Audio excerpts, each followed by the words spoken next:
20% chance of rain. Highs in the lower 60s. North winds 5 to 10 miles an hour. Thursday night, partly cloudy in the evening, then clearing. Lows in the mid-40s. North winds 5 to...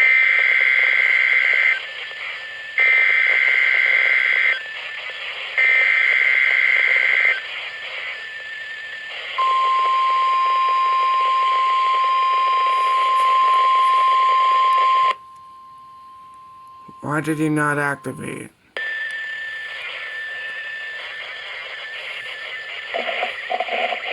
National Weather Service in Chanhassen, Minnesota has just activated the warning alarm on 13 weather radio stations across central and southern Minnesota and west central Wisconsin.